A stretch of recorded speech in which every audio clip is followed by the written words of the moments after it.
खुशामदीद, good morning, बहुत बहुत माफ कीजिएगा, बहुत बहुत स्वागत आप सभी का। प्रोग्राम 5 का पंच आप देख रहे हैं। शाम के 5 बज चुके हैं। मैं हूं आपके साथ आसिफ रशीद और बहुत बहुत शुक्रिया आप सभी का हमारे साथ ज्वाइन करने के लिए। 5 के पंच में बड़ी खबरें आप तक पहुंचती हैं। जम्मू कश्मीर से नई दिल्ली तक हमारी कोशिश रहती है कि बड़ी डेवलपमेंट्स हो, आप तक जितनी बड़ी खबरें रहती हैं वो आप तक पहुंचाने की डिटेल वाइज हमारी कोशिश इस प्रोग्राम के जरिए रहती है। आज के प्रोग्राम में भी जहां पर शाम के 5 बजे में हमारी कोशिश ही रहेगी हमेशा की तरह कि न सिर्फ भारत बल्कि भारत के उस तरफ यानी सरहद के पार क्या कुछ डेवलपमेंट्स हैं, कुछ बड़ी खबरें आप तक पहुंचाएंगे। एससीओ मीटिंग जो होने जा रही है उससे पहले एक बड़ी कोशिश जो पाकिस्तान और भारत के दरमियान थी कि रिश्तों को बेहतर किया जाए, क्या वो हो पाएंगी या नहीं, इस पर हमारी नजर जाएगी। लेकिन साथ ही साथ हम कोशिश करेंगे 5 के पंच में आपको बताएं कि जम्मू कश्मीर के अंदर बदलते मौसम ने किस तरीके से ईद की खुशियों को फीका किया है या ईद के कामकाज को जो ईद से पहले बाजारों में चल रहा था उसको मुतासिर किया, उसको प्रभावित किया है। एक एक करके खबरों की तरफ चलेंगे और एक हादसा जम्मू कश्मीर के अंदर अब से तकरीबन 30 मिनट पहले हुआ है जिसमें कुछ सेना के जवानों की, फौजी एहलकारों की जान गई है और कुछ लोग जख्मी हैं। इस तरह की डिटेल्स हैं। रेस्क्यू ऑपरेशन अब से कुछ देर पहले जो शुरू किया गया था वो कहां तक पहुंचा, डिटेल वाइज आपके सामने पहुंचाएंगे। और साथ ही साथ बात आज करेंगे जेकेएसआरटीसी के हवाले से, यानी स्टेट रोड ट्रांसपोर्ट कॉर्पोरेशन कैसे अपना आहिस्ता आहिस्ता वजूद खोती चली जा रही है और अब जब सवारियां नहीं है तो कैसे इस वक्त पैसा जमा करने की एक कोशिश है। उन लोगों की बात करेंगे जो खाना बदोश है। सरकार ने पिछले दिनों कहा था कि 100 से ज्यादा बसेज इन लोगों के लिए रखी गई है, एक जगह से हरी झंडी दिखाकर रवाना की गई थी, लेकिन कुछ लोग अब भी शिकायतें कर रहे हैं। रिपोर्ट आपको बताएंगे जम्मू से। लेकिन शुरुआत टॉप 5 से करेंगे, 5 बड़ी खबरों के साथ। टॉप 5 में खास वो खबरें रहती हैं जो आप सबसे ज्यादा पढ़ते, देखते और सुनते हैं, जिन पर सबसे ज्यादा आप कमेंट्स करते हैं, अपनी बात आप रखते हैं। और आज टॉप 5 में सबसे पहले बात करेंगे यमन की। अरब ममालिक का एक छोटा सा देश यमन के दारुल हुकूमत सना के एक स्कूल में 85 से ज्यादा लोगों की जान चली गई है, जिनमें ज्यादातर बच्चे हैं अभी तक मौसूला इतलात के मुताबिक। दरअसल रमजान के मौके पर ज़कात हासिल करने के लिए यहां पर लोगों का जम्मे गफीर होता है और बड़ी तादाद में जब लोग पहुंचे तो भगदड़ मची और तस्वीरें जो बताती है कि यहां पर किसी को फिर जो ज़कात लेने आए थे होश तक नहीं रहा कि उनका रास्ता क्या है। ज़कात और फित्र की रकम अमूमन रमजान के आखिरी 3 दिनों में यमन के अंदर बाकी हिस्सों की तरह तकसीम की जाती है और भगदड़ के दौरान तकरीबन 320 अफराद के जख्मी होने की भी इतला मौसूल हो रही है। बाबुल ईमान के इलाके में पेश आने वाले इस वाक़े की वीडियो और तस्वीर इंतहाई अफसोसनाक मनाजिर जहां देखे जा सकते हैं।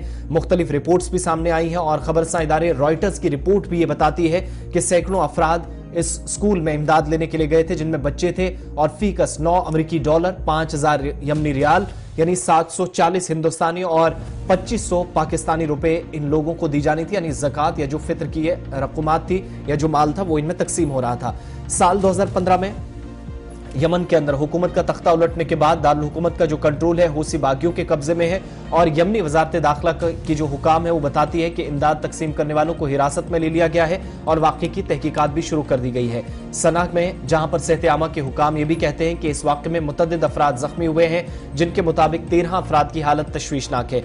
वहीं अलग अलग रिपोर्ट्स जो सामने आई हैं उनमें कुछ एनिशाहिदीन का हवाला देकर लिखा गया है कि हूसी बागियों ने लोगों के हुजूम पर काबू पाने के लिए हवाई फायरिंग की, जिसके नतीजे में ये बिजली की लाइन जो है वो खराब हुई और धमाका हो गया। लेकिन इस तरह की रिपोर्ट्स की अभी तस्दीक सरकारी तौर पर नहीं हो सकी। यमन 2015 से शदीद माली बहरान का शिकार है। हूसी बागियों ने मुल्क के बेशतर हिस्से पर कब्जा कर लिया था और यमन के सदर अब्दुल रब्बा मंसूर हादी ने भी मुल्क छोड़ दिया था और सऊदी अरब की क़यादत में अरब मालिक इत्तेहाद ने यमन में मुदाखलत की, लेकिन इसके बाद भी जंग जारी है। यमन में इन जंगों की वजह से 1.5 लाख लोगों ने अपनी जान गंवा दी है। 23 मिलियन अफराद जो कि कुल आबादी का एक तिहाई हिस्सा है, जो इंतहाई तशवीशनाक सूरत हाल से गुजरा और किसी न किसी शक्ल में इमदाद की अब जरूरत है।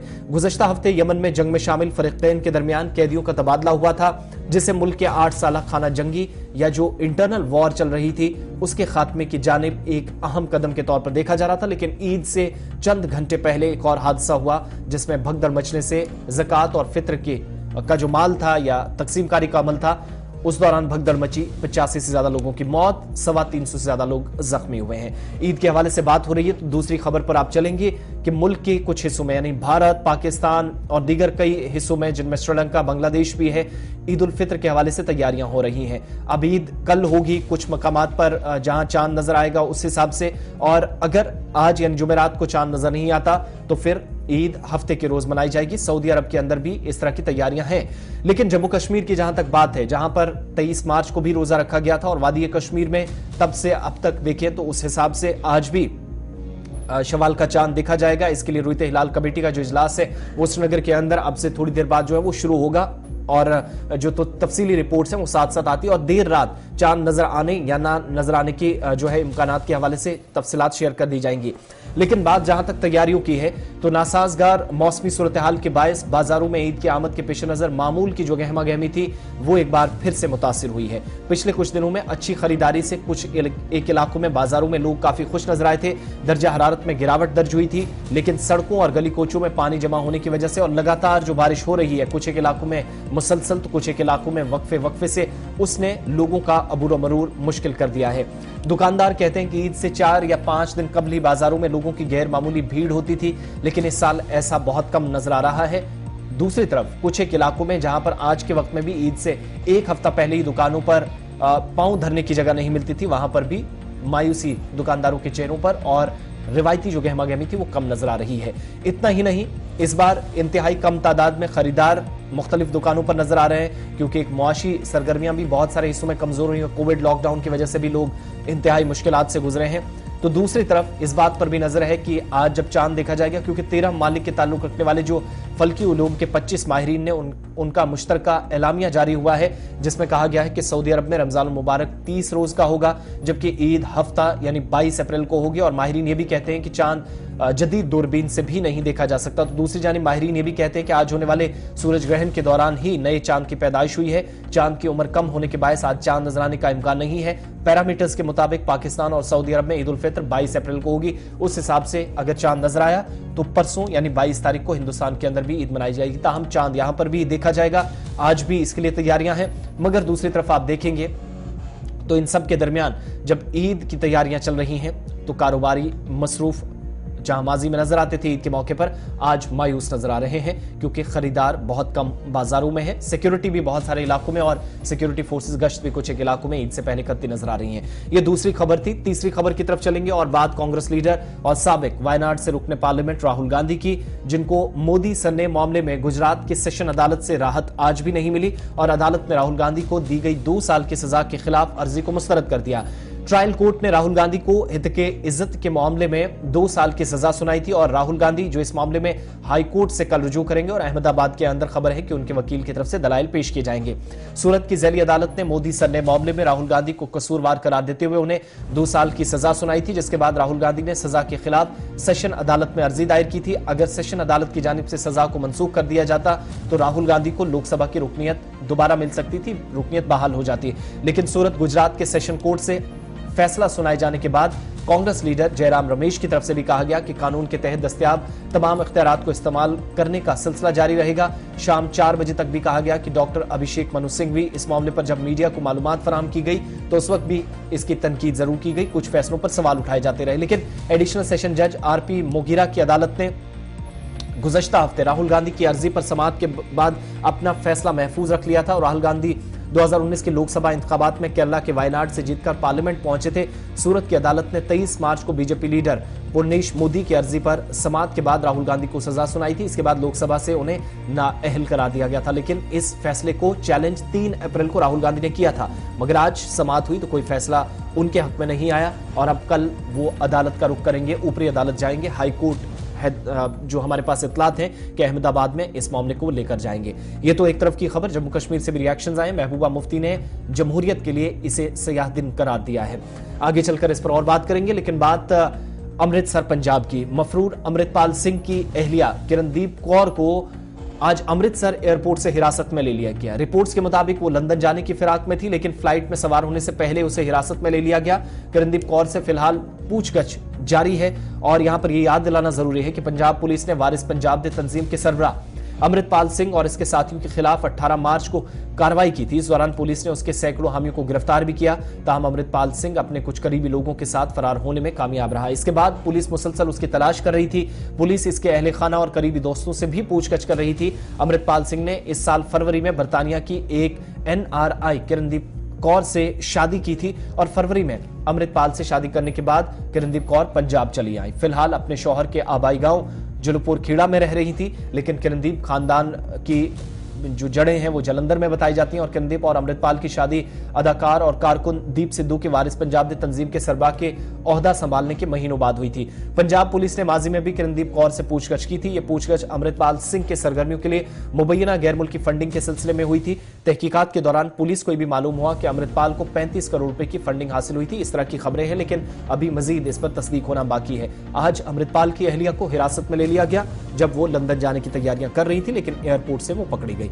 पांचवी खबर आपको बताते हैं। रमजान के महीने में एक अच्छी खबर अरब ममालिक के लिए कि 2016 तक जो खतरनाक और कट्टरता या एक तरह से खतरनाक दुश्मन एक दूसरे के सऊदी अरब और ईरान एक दूसरे को देखना पसंद नहीं करते थे, रमजान के महीने में वो भी साथ आए। तो दूसरी तरफ कोशिशें अमेरिका की तरफ से हैं कि इस सारे प्रोसेस को मुतासिर भी किया जाए, क्योंकि सालसी का किरदार चीन ने यहां अदा किया था जो शायद अभी तक अमेरिका को रास नहीं आता। और इन सब के बीच अब इजराइल के वज़ीर ख़ारजा ने सऊदी अरब के दौरे का इम्कान जाहिर कर दिया है और मुख्तलिफ मीडिया रिपोर्ट्स बताती हैं कि इजरायली वज़ीर ख़ारजा एली कोहन ने इजरायली फौजी रेडियो से गुफ्तगू करते हुए कहा कि सऊदी अरब का दौरा टेबल पर है। अलबत्ता अभी तारीख तय नहीं हुई है। इजरायली वज़ीर ख़ारजा ये भी कहते हैं कि रवां साल भी एक अरब मुल्क इजराइल से ताल्लुकात मामूल पर लाएगा और साथ ही साथ अमरीकी सेनेटर लिंडसे ग्राहम की सऊदी वली अहद से सऊदी इजराइल के ताल्लुकात पर भी बात हुई थी। साथ ही सऊदी अरब का दुश्मन इजराइल नहीं ईरान है, ये भी बातें इस बार फिर से की जाने लगी।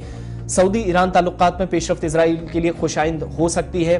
दूसरी तरफ इजरायली वज़ीर ख़ारजा ने मजीद कहा कि सऊदी ईरान ताल्लुकात सऊदी इजराइल के करीब आने का बायस बन सकते हैं। रवां हफ्ते इजरायली वज़ीर आज़म नेतन्याहू ने भी सऊदी इजराइल ताल्लुकात को अरब इजराइल तनाज़े के खात्मे में बड़ा कदम करार दिया था और वज़ीर आज़म नेतन्याहू ने अमरीकी सेनेटर लिंडसे ग्राहम ने जब उनसे मुलाकात की थी तो नेतन्याहू ने यह भी कहा था कि सऊदी अरब के साथ मामूल के ताल्लुकात और अमन चाहते हैं। ताल्लुकात को अरब इजराइल तनाज़े के खात्मे की जानिब बड़े इक़दाम के तौर पर वो देखते हैं। लेकिन ये जब सारी सूरत हाल बन रही है, ईरान का और सऊदी अरब का भी दौरा एक दूसरे के मालिक में जारी है, तो एक दूसरे पर इल्जामात और एक दूसरे के कामकाज को ताल्लुकात को मुतासिर करने की भी कोशिशें दाएं बाएं से हुई हैं। अमेरिका भी जो अभी तक ये चीज हजम नहीं कर पा रहा कि दोनों कट्टर दुश्मनों को 7 से 8 बरसों के बाद कैसे चीन एकदम एक प्लेटफॉर्म पे ले आया। ये तो 5 बड़ी खबरें थी, लेकिन अब 5 के पंच में आगे बढ़ेंगे और बड़ी खबर जम्मू कश्मीर से शुरुआत करेंगे, जहां पर जम्मू पुंछ हाईवे के ऊपर एक बड़ा हादसा हुआ है और इसमें 5 पहले जवानों की जान चली गई थी। इस तरह की खबरें थी, लेकिन अभी तक जो पुष्टि हो पाई है, तस्दीक हो पाई है कि फौजी गाड़ी में आग लगी और इस हादसे में 4 जवान अपनी जान गंवा बैठे हैं। और सेना की तरफ से, आर्मी की तरफ से जो जवान आया है कि तस्दीक के फौरन बाद जानकारी मीडिया के साथ भी साझा की जाएगी। तस्वीरें बड़ी दर्दनाक, अफसोसनाक, तकलीफ पहुंचाने वाली। तोता गली भाटा धूड़िया के करीब यह भिंबर गली का इलाका है, जहां पर बताया जाता है कि खराब मौसम के बीच चूंकि ट्रैफिक मामूल के मुताबिक चल रहा था, लेकिन इसी दौरान यह हादसा पेश आया और इस हादसे में 4 फौजी जवानों की जान गई है, दीगर कई जख्मी हुए हैं। और ये खतरनाक तस्वीरें बताती हैं कि हादसा किस नौइयत का था। अब हादसा, कुछ लोग बताते हैं कि धमाके की आवाज गाड़ी के अंदर आई और जो इब्तदाई रिपोर्ट्स थी वो ये भी कि आसमानी बिजली गिरने से यह हादसा पेश आया है। और मजीद तफसीलात का इंतजार फौज की तरफ से भी रहेगा। तो हम इस पर और क्या डिटेल्स हैं, और रेस्क्यू ऑपरेशन भी चल रहा था, तकरीबन 40 मिनट पहले शुरू हुआ था। हमारे साथ जमशीद मलिक, गुलिस्तान न्यूज़ नुमाइंदा, इस वक्त राजौरी से ज्वाइन किए हुए हैं। जमशीद, क्या मजीद डिटेल्स कलेक्ट हो पाई हैं पिछले 40-50 मिनट्स के दौरान, और फौज की जानिब से तस्दीक कर दी गई है कि कितनी अमवात अभी तक हुई हैं? आसिफ, बिल्कुल फौज की जानिब से अभी तक तस्दीक नहीं की है कितनी अमवात हुई है, मगर 4 जवानों की इसमें मौत हुई की खबर सामने आ रही है। इसमें एक जवान जख्मी हुए। और दूसरी बड़ी खबर इस वक्त इस इलाके से आ रही है कि पूरे जो जम्मू पुंछ हाईवे, खास करके राजौरी और जम्मू को जोड़ने वाली चारा पे ट्रैफिक डाइवर्ट कर दी गया। ट्रैफिक को मेंढर के रास्ते से चलने की इजाजत दी गई। इस रूट को पूरी तरह बंद कर दिया गया है, क्योंकि अभी भी कई चीजें इसमें देखने वाली है। जिस तरह ट्रैफिक को डाइवर्ट किया गया, इससे कई बड़े सवाल भी अब खड़े होंगे, क्योंकि जांच की जाएगी कि क्या आसमानी बिजली थी या कोई और वजह थी इस धमाके की, क्योंकि धमाके की आवाज भी लोगों ने सुनी। और ये वो इलाका है जहां पिछले साल भी हमने काफी बड़ा इनकाउंटर भी देखा। उसके बाद इस इलाके में आज ये वारदात सामने आई है। हालांकि ये कहा जा रहा है कि आसमानी बिजली की जद में गाड़ी आई है, जिसके बाद इसमें आग लगी है, मगर फिर भी उसको देखते हुए सिक्योरिटी पूरी तरह इस पे अभी भी जांच की है, क्योंकि एसएसपी और ये भी कहा जा रहा है एसएसपी इस वक्त मौके पर पहुंच चुके हैं। ट्रैफिक पूरी मेंढर के रास्ते से डाइवर्ट कर दी गई है, पूरा इलाका सील कर दिया गया। इसका मतलब ये कह सकते हैं कि इस मामले में पूरी अभी तक जांच होगी, उसके बाद ही कोई सेना की तरफ से ऑफिशियल बयान जारी किया जाएगा। जमशीद, एक चीज और भी जानने वाली है, हमें जहां तक याद है तो साल 2021-20 में भी इस इलाके के अंदर सरगर्मियां हुई हैं। क्या कुछ शक्को शुबहात हैं, कुछ सवाल हैं फौज के सामने? ट्रैफिक डायवर्जन करने का मतलब ये समझ में आता है कि वही इलाका है, तकरीबन 1.5 महीने तक ऑपरेशन भी चला था और उसके बाद फिर से सर्च ऑपरेशन इस इलाके के अंदर, और पुराना मिल्टन सी का रूट भी बताया जाता है, तो उस एतबार से भी तहकीकात यहां पर और अहम हो जाती है। उन एंगल्स पे भी जांच पुलिस और फौज एक साथ मिलकर कर सकती है। बिल्कुल आसिफ, ये बड़ी वजह इसलिए भी बड़ा सवाल ये खड़ा हो रहा है क्योंकि पुलिस के आला अधिकारी भी इस वक्त मौके पर पहुंचे हुए और सेना के भी आला अधिकारी इस वक्त मौके पर पहुंचे। उसके बाद ट्रैफिक को पूरी तरह डाइवर्ट कर दिया, मेंढर के रास्ते से चलने की इजाजत दी जा रही है। इसको देखते हुए हम ये कह सकते हैं कहीं ना कहीं जांच जरूर की जाएगी क्योंकि पूरा घना जंगल है। 2021-22 में ये घना जंगल पूरा सुर्खियों में रहा था। इस तरह की कोई वारदात ना हो, कहीं से कोई अटैक ना हो, ये चीजें देखते हुए पूरे इलाके को सैनिटाइज किया जाएगा, उसके बाद क्लियर कर जाएगा। हालांकि ये ऑफिशियल इब्तदाई तौर पर यह जरूर कही जा रही है कि आसमानी बिजली की इजाजत में ये गाड़ी आई जिसमें 4 जवानों ने अपनी जानें गंवाई है। उसके बाद जिस तरह मैं बता रहा हूं कि पुंछ से पुलिस के भी आला अधिकारी इस वक्त मौके पर पहुंचे हुए, पूरा रूट जो है इसको डाइवर्ट कर दिया गया और पूरे इलाके में सर्च ऑपरेशन भी चलाया जा रहा है। ये जराये के हवाले से खबर ये भी सामने आ रही है। हालांकि क्योंकि सुबह से इस इलाके में काफी मूसलाधार बारिश और गरज चमक के साथ साथ ओले भी बरसे हैं काफी, ये भी कहा जा सकता है कि आसमानी बिजली भी है, मगर फिर भी कोई रिस्क नहीं लिया जा रहा है, जिसके देखते हुए हम ये भी कह सकते हैं इसमें सर्च ऑपरेशन जरूर चलाया जा रहा है। या जराये के हवाले से खबर आ रही है आज से। एक चीज और भी यहां पर जानने वाली जरूरी है, गाड़ी का पिछला हिस्सा मुकम्मल तौर पर तबाह हुआ है, आगजनी भी हुई है, और ये धमाके के बाद हुई, कैसे हुई ये अभी तहकीकात में मजीद चीजें सामने आएंगी। लेकिन जवान सिर्फ 4 थे या कुछ और लोग भी थे? क्योंकि फौजी जवानों का एक हुजूम यहां पर बाद में भी देखा गया जो आग बुझाने में मसरूफ था। अब ये इसी गाड़ी के थे या दाएं बाएं, क्योंकि शायद ताखीर से बाकी गाड़ियां पहुंची हों, तो कुछ और डिटेल्स इस हवाले से कलेक्ट हो पाई हों? आसिफ, जहां तक अभी तक इब्तदाई तफसीलात आ रही है, इस गाड़ी में 5 ही लोग थे ड्राइवर के साथ ही, जिनमें से 4 लोगों ने अपनी जानें गंवाई। दिगर जो फौजी एहलकार हैं, क्योंकि ये इलाका आसिफ ऐसा है, बीजी से लेके अगर तोता की गली तक बात करें तो सेना के बड़े बड़े कैंप इस रास्ते पूरे में पड़ता है और उसके चलते इस रूट पर लगातार सेना की आवाजाही रहती ही है। और दूसरी गाड़ियां जो आ रही थी मामूल के मुताबिक वो गाड़ियां भी पीछे से आ रही थी, जिसके बाद जिसमें कुछ जवान थे उनकी तरफ से भी इमदादी कार्रवाई शुरू की गई। जो लोग आम लोग जो इस रूट पर सफर कर रहे थे उनकी तरफ से इमदादी कार्रवाई शुरू कर दी गई। क्योंकि मैं जिस तरह से कह रहा हूं कि इसके बाद जब ये हादसा पेश आया उसके बाद ये पूरा रूट बंद था, और अब जो खबर आ रही है जिस तरह मैं बता रहा हूं कि इसको गाड़ियों की आवाजाही के लिए रूट को बंद कर दिया है, गाड़ियों को मेंढर के रास्ते से डाइवर्ट। ये इतना मौसम वाकई में खराब है कि ऐसी सूरत हाल बन सकती थी, आसमानी बिजली गिरे? आसिफ, बिल्कुल मौसम बहुत ज्यादा खराब था, खास करके सुनकोट और इन जंगलों में पिछले 1 घंटे से लगातार जलाबारी का सिलसिला था और बड़ी मूसलाधार बारिश का सिलसिला भी इस इलाके में देखने को मिला। हालांकि बलाई इलाके जिस तरह राजौरी के कुछ इलाकों की बात करें, यहाँ जरूर बलाई इलाकों में हल्की हल्की बूंदाबांदी देखने को मिली। पुंछ और चंदीमार मारा इन इलाकों में बहुत ज्यादा बारिश के साथ साथ जलाबारी हुई है। और इस इलाके खास करके जिस इलाके में हादसा हुआ है, इस इलाके की अगर बात करें घना जंगल है और यहाँ आए दिनों बारिश का सिलसिला, हल्की हल्की बारिशों का सिलसिला वैसे भी मामूल के मुताबिक भी देखने को मिला, मगर इस इलाके में भी आज काफी बारिश का सिलसिला देखने को मिल रहा था। अब अगर एक चीज और भी समझने वाली है, क्या ये काफिला था गाड़ियों का, क्या इस तरह की मालूमात हैं? और अगर काफिला था तो फिर इतनी ताखीर से कार्रवाई कैसे हुई? क्योंकि 4 जवानों की जान जाने का मतलब यह है कि या तो सामान वगैरह काफी गाड़ी में था या कोई बचाने वाला नहीं था, झुलस कर फौजी जवान बाहर आकर शायद खुद को बचाने की भी कोशिश कर रहे हो। तो आगे पीछे क्या वाकई इतनी ताखीर से ट्रैफिक चल रहा था या कुछ सिविलियन ट्रैफिक था कि वक्त पर शायद उन जवानों की मदद की जा सकती थी? अच्छा, बिल्कुल पहले जो बड़ी खबरें हमारे सामने आ रही थी वो काफिले की थी, मगर अब जो खबर सामने आ रही है काफिला नहीं था, बल्कि ये छोटा सा रूट जिस तरह मैं बता रहा हूं कि तोता वाली गली से लेकर बीजी तक सेना के कैंप है जहां से आर जारी गाड़ियों की चलती रहती है। और गाड़ी के अंदर सिर्फ 5 लोग थे। उस वक्त जब इस गाड़ी के अंदर आग लगी और धमाके की आवाज सुनाई दी लोगों की तरफ से, उस वक्त ये भी बताया जा रहा है कि इसके आसपास भी कोई गाड़ी नहीं थी, साथ में गाड़ियां पहुंची जब इस गाड़ी के अंदर आग लगी है। जिस तरह हम तस्वीरों में भी दिखा रहे हैं कि जब ये गाड़ी को आग लगी इसके आसपास भी कोई गाड़ी उस वक्त नहीं थी, क्योंकि साथ में सिविल मुसाफिर बरदार गाड़ियां थी और सेना की गाड़ियां भी थी, जिसके बाद उन लोगों की तरफ से इमदादी कार्रवाई शुरू की गई। आप देख सकते होंगे कि जहां सिविल नौजवान भी कार्रवाई का काम करते नजर आ रहे हैं सेना के जवानों के साथ, क्योंकि साथ साथ अगर कोई गाड़ी होती तो इस हादसे में जरूर उन लोगों की तरफ से मदद की जाती, कोशिश हो सकती थी। एक आखिरी चीज बताइएगा, ये ट्रैफिक डायवर्जन दोनों अतराफ से हुआ है, पुंछ से जो जम्मू गाड़ियां आएंगी और जम्मू से पुंछ, और ये कब तक रहेगा, कोई डेडलाइन इसके लिए तय हुई है? अच्छा बिल्कुल, अभी तक इसके लिए कोई डेडलाइन तय नहीं की गई है, मगर ये कह सकते हैं कि जब तक इस गाड़ी को यहां से हटाया नहीं जाएगा और पुलिस और सेना के अफसरान पूरी तरह मुतमीन नहीं हो जाएंगे, तब तक इसको हम डाइवर्ट कह सकते हैं। और ये भी कह सकते हैं कि थोड़ी देर के बाद अगर सेना को पुलिस को लगा कि ये कुदरती हादसा था, तो उसके बाद जरूर इस रोड को डाइवर्ट हटा दिया जाएगा और गाड़ियों की आवाजाही को बहाल कर दिया जाएगा। मगर बहाल अभी गाड़ियों की आवाजाही पर पाबंदी लगाई गई है और हम ये मान के चल सकते हैं कि थोड़ी देर के बाद ये चीज क्लियर कर दी जाएगी, क्योंकि लास्ट ईयर भी जब 2019, 20, 21 की बात अगर हम बात करें तो इस जंगल में इनकाउंटर के दौरान तकरीबन 1 महीना तक इस रूट को गाड़ियों को आवाजाही के लिए बंद रखा गया। अच्छा, पास में एलओसी भी है, एक तरफ भी रेजिमेंट्स हैं, मेंढर वाली साइड भी अलग अलग रेजिमेंट्स हैं, पूंछ राने वाली भी रेजिमेंट्स है। अभी तक कोई कंफर्मेशन हुई है किस रेजिमेंट के एहलकार थे और कोई ब्रीफ इस पर फौज की तरफ से तफसीली तौर किया जाएगा? आसिफ, अभी तक सेना की तरफ से कोई आधिकारिक बयान इस पे जारी नहीं किया गया और उम्मीद है कि थोड़ी देर के बाद सेना की तरफ से कर दिया जाएगा, क्योंकि किस यूनिट के थे, क्या इनके नाम थे, क्या इनकी शनाख्त थी, कहां के रहने वाले थे, सेना की तरफ से ही क्लियर किया जाएगा। क्योंकि पुलिस एहलकार, पुलिस अफसर से मैंने थोड़ी देर पहले बात की है, उसने भी इस बात को क्लेम किया कि उनके पास भी इनके नाम और उनकी शनाख्त अभी तक नहीं है, किस यूनिट थे और इससे मजीद कितने थे। उन्होंने ये भी कहा, उन्होंने सिर्फ इतनी बात जरूर मुझे बताइए कि 4 जवान इसमें जाँ बहक हुए हैं, 1 जख्मी हुआ है।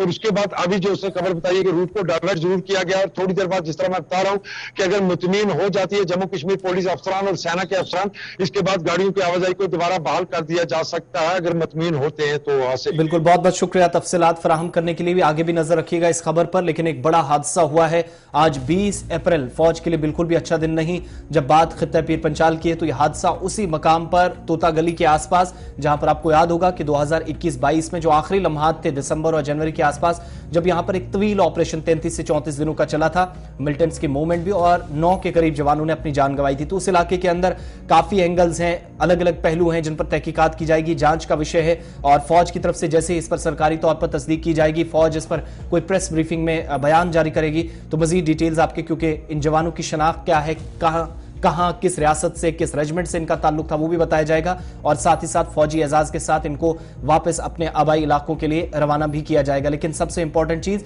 कि इस इलाके के अंदर फिलहाल इस हादसे के बाद ट्रैफिक डाइवर्ट कर दिया गया है। बीजी वाले रास्ते से मेंढर के थ्रू पुंछ ट्रैफिक जाएगा और पुंछ का भी मेंढर के होते हुए जो बीजी से बाहर निकलेगा, यानी अंदर जो जंगल वाला हिस्सा है जहां से मामूल के मुताबिक आज ट्रैफिक चल रहा था, 1 घंटे से पहले जब ये हादसा हुआ तो उसके बाद इसको रोक दिया गया है। आगे बढ़ते हैं, बात भारत और पाकिस्तान की। तनाव के बीच भारत और पाकिस्तान के दरमियान रिश्ते थोड़े से बेहतर या सुधार रिश्तों में हो सकता है, इस तरह के आसार नजर आने लगे, क्योंकि भारत यात्रा पर पाकिस्तान के विदेश मंत्री बिलावल भुट्टो जरदारी आएंगे और बिलावल पाकिस्तानी दल का प्रतिनिधित्व जो इस वक्त जितने भी डेलीगेशंस होंगे अलग अलग देशों के, उसमें पाकिस्तान की जो रिप्रेजेंटेशन होगी वो बिलावल भुट्टो करने वाले हैं। विदेश मंत्रियों ने एससीओ समिट में हिस्सा लेने के लिए बिलावल भुट्टो को आगे रखा है और पाकिस्तान की तरफ से उनकी नुमाइंदगी होगी। 4 महीने पहले ये वही बिलावल भुट्टो जरदारी है जिन्होंने एक विवादित बयान दिया था, मुतनाज़ा बयान दिया था, ऐसी टिप्पणी की थी जिसमें उन्होंने गुजरात का बचर वज़ीर आज़म के लिए अल्फाज का इस्तेमाल किया था, जिसके बाद कड़ी तनकीद का सामना पाकिस्तान को करना पड़ा था और जवाबी हमले हुए थे। पाकिस्तान के वज़ीर खारजा बिलावल भुट्टो जरदारी भारत के दौरे पर आएंगे। बिलावल का दौरा अगले महीने के आगाज में 4 मई को होगा। 2014 में उस वक्त के वज़ीर आज़म नवाज शरीफ के बाद किसी पाकिस्तानी हुक्मरान रहनुमा का यह पहला दौरा होगा।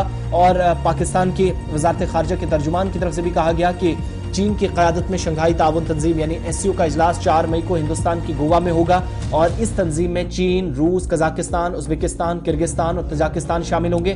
बाद में भारत और पाकिस्तान को भी शामिल किया गया था। इस बार जब शंघाई ताउन तंजीम का इजलास भारत में मुनक्किद करने का फैसला किया गया है तो पाकिस्तान ने एतराज किया था। ताहम अब इतलात हैं कि इस इजलास में पाकिस्तान के वज़ीर खारजा बिलावल भुट्टो शिरकत करेंगे। शंघाई ताउन तंजीम यानी एससीओ के रुकन ममालिक के वज़ीर खारजा की कॉन्फ्रेंस मुनक्किद होने वाली है और शंघाई ताउन तंजीम के इजलास में बिलावल की शिरकत की कयास आराइयां पाकिस्तान मीडिया में भी की जा रही थी और अब इसकी सरकारी तौर पर पाकिस्तानी हुकूमत की तरफ से तस्दीक की गई है। इस बीच नौजवान वुज़रा में बिलावल भुट्टो का शुमार होता है। इनकी उम्र 34 साल है और पाकिस्तान के साबिक सदर आसिफ अली जरदारी और साबिक वज़ीर आज़म बेनज़ीर भुट्टो के साहिबजादे हैं। बिलावल 21 सितंबर 1988 को पाकिस्तान के शहर कराची में पैदा हुए और अपनी तालीम बैरून मुल्क से मुकम्मल की। 27 अप्रैल 2022 को बिलावल भुट्टो को मुल्क का 37वां वज़ीर खारजा या विदेश मंत्री बनाया गया। वो पाकिस्तान पीपल्स पार्टी के जिम्मेदारों में से है और ये भारत के दौरे के बाद उम्मीदें ये भी लगाई जा रही हैं कि शायद बहुत सारी चीजें सुधर सकती हैं। 4 महीने बाद यानी 4 महीने पहले एक बयान दिया, 4 महीने बाद हिंदुस्तान की सरजमीन पर पाकिस्तान के वज़ीर ख़ारजा होंगे और पाकिस्तान फॉरेन ऑफिस की जानिब से प्रेस कॉन्फ्रेंस में इसकी तस्दीक की गई। Foreign Minister Bilawal Bhutto Zardari will be leading the Pakistan delegation to the Shanghai Cooperation Council of Foreign Ministers being held on 4th or 5th of May in Goa, India. The Foreign Minister is attending the SCO-CFM meeting at the invitation of the current chair of SCO-CFM, Dr. S. J. Shankar, Minister for External Affairs of the Republic of India. Our participation in the meeting reflects Pakistan's commitment to the SCO Charter and processes, and the importance that Pakistan accords to the region in its foreign policy priorities. Foreign Minister Bilawal Bhutto Zardari. चलिए आगे बढ़ते हैं। बात Jammu Kashmir state road transport corporation की, क्योंकि घाटे में चल रही Jammu Kashmir road transport corporation, जो इन दिनों हम ये भी देख रहे हैं और पिछले कुछ महीनों से कि सवारियों से पैसा पूरा नहीं हो पा रहा। अब विज्ञापन के जरिए, इश्तिहारात के जरिए जेकेएसआरटीसी कमाई करने का एक मंसूबा बना रही है। जेकेएसआरटीसी के इस वक्त जो सेवानिवृत्त, जो रिटायर्ड एहलकार हैं, उन्होंने प्रदर्शन कर अपना हक मांगा है।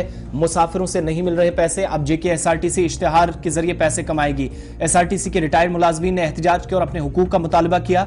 Jammu Kashmir road transport corporation जो मुसलसल खसारे में चल रही है और अपनी आमदनी बढ़ाने के लिए नए इकदाम कर रही है। जेकेएसआरटीसी बसों की बॉडी अब इश्तिहार के लिए इस्तेमाल की जाएगी। इसके साथ सालाना 1 करोड़ से ज्यादा की आमदनी बढ़ाने का भी हदफ रखा गया है। स्टेट रोड ट्रांसपोर्ट कॉर्पोरेशन इंतजामिया ने इस सिलसिले में टेंडर का अमल शुरू कर दिया है। फिलहाल तकनीकी बोली की जांच पड़ताल की जा रही है और इसके बाद मालियाती बोली शुरू की जाएगी।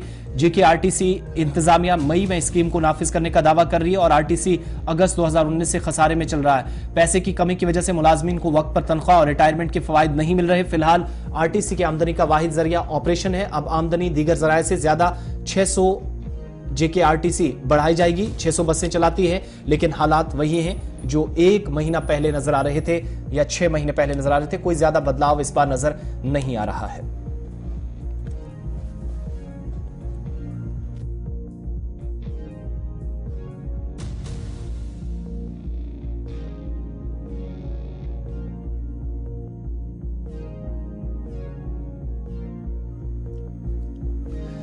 चलिए आगे बढ़ते हैं। बात जरा उन लोगों की जो खाना बदोश हैं, जो एक जगह से दूसरी जगह गर्मियों के सीजन की शुरुआत के साथ ही शिफ्ट हो जाते हैं।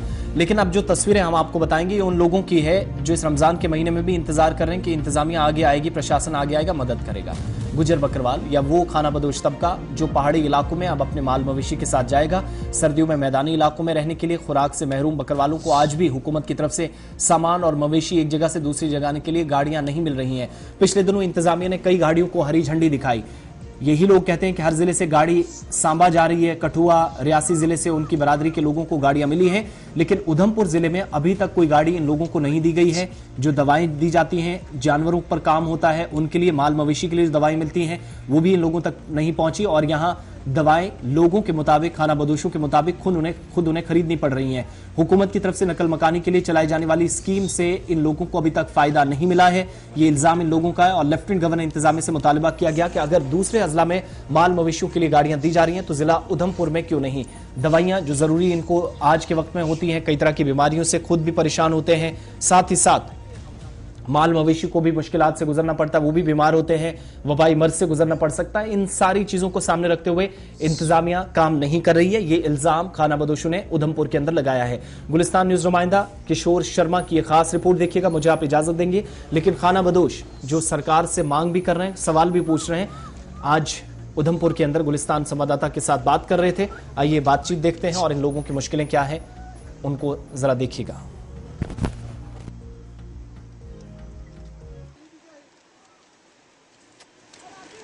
देखिए, आज उन लोगों की बात होगी जो खाना बदोश जो लोग हैं, वो 6 महीने यहाँ पे रहते हैं और 6 महीने वो पहाड़ी इलाकों की तरफ जाते हैं। लेकिन आज हमारा मकसद इनके साथ बैठने का ये है। देखिए तस्वीरें हम आपको ये दिखा रहे हैं कि गर्मियों का जो है वो मौसम चल रहा है। देखिए हमने जब जब भी इनको देखा है, ये पैदल जो है वो भेड़ बकरियों को लेकर जाते हैं, लेकिन काफी दिक्कतों का इनको जो है वो रास्ते में सामना करना पड़ता है। और आए दिन हमने ये साफ तौर पर देखा है कि कई भेड़ बकरियों की मैं बात करूं या माल मवेशियों की बात करूं तो कुछ जो चालक हैं वो इनको कुचल के भी चले जाते हैं, लेकिन बर्बाई करे तो करे कौन।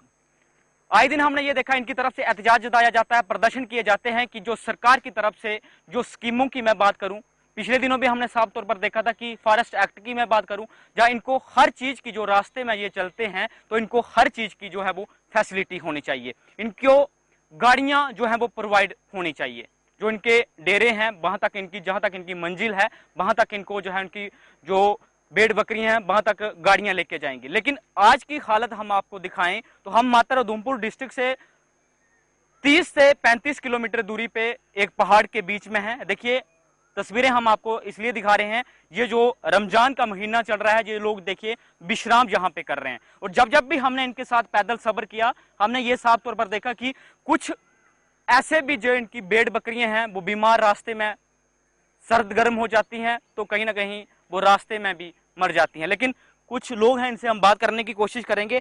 पहला सवाल यही रहेगा कि खाना बदोश लोगों के लिए काफी स्कीमें चलाई जाती हैं, ये कहा जाता है कि रास्ते में आपके लिए जो आपकी भेड़ बकरी हैं उनको प्रॉपर से डॉक्टर चेक करेंगे, क्या इस तरह का रास्ते में कुछ आपको देखने को मिला? नहीं सर, हमें कुछ नहीं मिला है सर। इसका कुछ नहीं मिला है हमें, रास्ते में कभी डॉक्टर देखा ही नहीं है हमने। तो रोड की वजह से, ऐसी परेशानियों की वजह से परेशान है। इस वक्त रमजान का महीना चल रहा है, नहीं माल को खाने के लिए मिल रहा है, नहीं खुद को परेशान में, माल भी बीमार है, 7-8 नाग पीछे मर गए, और भी मर रहे हैं, आप खुद देख रहे हैं सर। तो हमें गवर्नमेंट की तरफ से अभी तक कुछ नहीं मिला है सर। लेकिन ये जरूर सुना होगा हमने कि ये कहा जाता है कि हम जो खाना बदोश लोग हैं उनके लिए हर चीज दे रहे हैं, क्या वो आपको पता नहीं है या जो गवर्नमेंट के बाबू हैं उन तक ये स्कीमें पहुंचती हैं? सर ये हमारे तक पहुंची नहीं है, तो हम लोग तो ऐसा हमने सुना था, मगर हमारे तक ऐसी कोई नहीं पहुंची है, या खुद बड़े लोग जो बैठे हैं वो खा जाते हैं, हमारे तक पहुंचने ही नहीं देते सर, हमें पता ही नहीं है। तो रास्ते में क्या क्या दिक्कत आपको आती है? और आए दिन हमने देखा कि रास्ते में अब रात का समय हो या दिन का समय हो, जब आप चलते हैं तो कुछ जो चालक हैं, जो कुछ गाड़ियां जो हैं वो आपके भेड़ बकरियों पे भी चढ़ जाती हैं, तो काफी नुकसान आपका होता है। तो इस तरह का आपको मिलता है कोई? कुछ नहीं मिला है सर, बहुत बार हमारा माल ऐसे गाड़ियों की वजह से भी नुकसान हुआ है, तो हमें कुछ नहीं मिला है। ऐसे चलने में दिन रात चलते हैं तो चलने की बहुत मुश्किल आती है, नहीं गवर्नमेंट की तरफ से हमें कोई सहूलत नहीं है।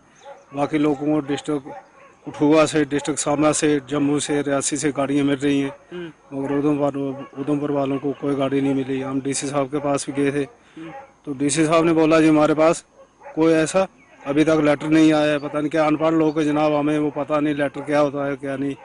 तो हमारे पास अभी तक वो बोल रहे थे कोई पहुंचा ही नहीं है। इस वजह से हम निकल पड़े, तो हमारा माल आधा रास्ते में गुम हो गया, आधा मर गया, और बहुत परेशानी है सर हमें गवर्नमेंट की तरफ से। देखिए इनकी जुबानी आपने खुद से सुनी, और इनकी तरफ से ये कहा गया कि डीसी महोदय कार्यालय के अंदर भी ये गए थे, और इनकी तरफ से ये कहा गया कि जो इस तरह की जो स्कीम है, बाकी कार्यालयों की मैं बात करूं, बाकी डिस्ट्रिक्टों की मैं बात करूं, तो जो इनके साथ खाना बदोश लोग जो पहाड़ी इलाकों के अंदर जाते हैं, तो उनकी तरफ से ये कहा गया कि हमें जो है वो गवर्नमेंट की तरफ से, प्रशासन की तरफ से जो है वो गाड़ियां प्रोवाइड की जाती हैं। लेकिन इस तरह का यहाँ पे देखने को नहीं मिला। ये हमने देखा कि ये जो लोग हैं ये लोकल हैं, ये रामनगर कूनाला यहाँ के रहने वाले हैं, लेकिन कुछ और भी लोग हैं, इनसे भी हम बात करेंगे। क्या कहेंगे, पैदल सफर शुरू किया है, और जो आपके भाई साहब हैं उनकी तरफ से ये कहा गया कि बाकी डिस्ट्रिक्टों की मैं बात करूं तो वहां से जो है वो गाड़ियां प्रोवाइड की जा रही हैं, क्या इस तरह का आपको पता है? जी सांबा से गाड़ियां जा रही हैं, डेरे बार के जम्मू से जा रही हैं, रियासी से जा रही हैं, कठुआ से जा रही हैं। सिर्फ हमारा जो डिस्ट्रिक्ट उधमपुर है, इधर से आज तक कोई गाड़ी नहीं गई है। तो हम डीसी साहब के पास गए तो वहाँ पे गेट से अंदर तो हमें जाने ही नहीं दिया। अब जब भी कहीं हमें कोई प्रॉब्लम होती है, डीसी साहब के पास या किसी अफसर के पास जाना होता है, तो हमें देख के, बकरवाल लोगों को देखकर तो हमें तो दरवाजे से अंदर भी कोई नहीं जाने देता है जी। तो हमें डीसी साहब से तो नहीं मिलने दिया, फिर हम एसईआर साहब से मिले थे, हमने एप्लीकेशन दी थी, तो एसईआर साहब ने इनको तहसीलदार साहब को, इनको तो पटवारी को बुलाकर हमसे डिटेल ली है तो अभी तक हमें गाड़ी शाड़ी कोई नहीं मिली है। आज हमारा माल ये सजालता में कुछ पहुंच गया है, कुछ हमारी भेड़ बकरियां जो सूई हुई थी, छोटे छोटे बच्चे थे, अभी वो कूनाला रिट्टी में पड़ी हुई हैं। तो बाकी अगर गवर्नमेंट की तरफ से देखा जाए कि गवर्नमेंट की तरफ से सहूलत तो ऐसे तो सुनने में बहुत कुछ आता है, मोबाइल पे, यूट्यूब पे, फेसबुक पे, मतलब टीवी चैनल पे देखते हैं, हाँ जी गवर्नमेंट की तरफ से बकरवाल लोगों के लिए बहुत बड़ी मतलब ये स्कीमें आई हैं, मगर हम लोगों तक कुछ नहीं पहुंचता है। तो ये बताएं कि जब आप डीसी कार्यालय के अंदर गए थे, किससे आप मिले थे और क्या बात आपके साथ हुई थी? जी SCR साहब से हमारे अंकल जी साहब गए थे, उन्होंने एप्लीकेशन रखी, तो उन्होंने जो उनके JCO क्लार्क है उनके पास गए, तो उनको हमने एक एप्लीकेशन दी, तो वो कहने लगे भाई ये क्या चीज़ है, इसका तो हमें पता ही नहीं है यार। हम फिर सर हमें बहुत तज्जुब हुआ कि जो डिस्ट्रिक्ट के जो काम करने वाले लोग हैं उनको ही अगर पता नहीं है तो फिर हमारे जैसे जंगल में रहने वाले लोगों को कैसे पता होगा। तो इसलिए हमारी गवर्नमेंट से अर्ज है कि हमें बहुत दिक्कत आती है रास्ते में। एक तो रोड 4 लेन बन रही है, तो उसमें सिंगल रोड है, मलबा पड़ा हुआ है, रेत बजरी पड़ी हुई है, तो सिंगल गाड़ियां जाती हैं, वहाँ माल जिस वक्त जाता है तो गाड़ियां ट्रैफिक जाम हो जाती है, तो उस वक्त भी बहुत दिक्कत होती है। फिर वो वहाँ के मतलब जो रोड वाले कंपनी वाले हैं तो वो हमारे माल को रोक लेते हैं, 2-2 दिन हमें उस रोड में हमारा माल मवेशी फाके धूप में, गर्मी, बारिश में ऐसे ही पड़ा रहता है। वहाँ पे भी बहुत बड़ा नुकसान होता है। हमारे भेड़ बकरियों के बच्चे जो वो भूख की वजह से मर जाते हैं। तो इसलिए हम गवर्नमेंट से अर्ज़ करते हैं कि हमें अगर गवर्नमेंट की तरफ से ये स्कीमें हैं तो DC साहब से हम अर्ज़ करते हैं कि हम तक भी कुछ ना कुछ, थोड़ा बहुत तो कुछ ना कुछ पहुंचना चाहिए। तो बाकी जनाब देखिए, इनकी तरफ से ये कहा जा रहा है कि अगर गवर्नमेंट की तरफ से स्कीमें हैं तो हैं किसके लिए, ये भी कहीं ना कहीं एक चिंता का विषय है। और दूसरी तरफ इनकी तरफ से ये भी कहा गया कि हम जब DC महोदय कार्यालय के अंदर पहुंचे तो हम जब ACR साहब से मिले तो उनकी तरफ से ये कहा गया, जब इनकी तरफ से कोई वहां पे लेटर दिया जाता है तो उनको ये खुद पता नहीं था कि ये लेटर क्या है। लेकिन इनकी तरफ से ये भी कहा जा रहा है कि जब ये दूसरे डिस्ट्रिक्टों की मैं बात करूं तो वहां से जो भेड़ बकरियां जो लोग पहाड़ी इलाकों के लिए निकल रहे हैं तो उनके लिए जो है वो गाड़ियां भी प्रोवाइड प्रशासन वहां से कर रहा है। लेकिन अब ये विडंबना उधमपुर जिले से क्यों है, ये भी एक कहीं ना कहीं चिंता का विषय है। और इनकी तरफ से आए दिन हमने ये देखा कि एहतजाज इसलिए जताया जाता है कि रमजान का महीना भी हम इसलिए कह रहे हैं कि इस वक्त भी आप देखिए किस तरह से जो है इनकी भेड़ बकरियों के साथ साथ ये खुद जो लोग हैं वो भूखे जो है वो यहाँ पे विश्राम कर रहे हैं।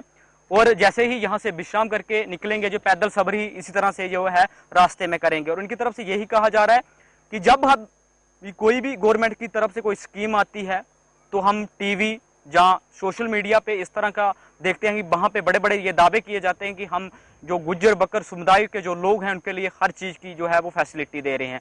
लेकिन हमने भी जब ये देखा है, जब भी ये निकलते हैं तो काफ़ी इन लोगों को रास्ते में दिक्कतों का सामना करना पड़ता है।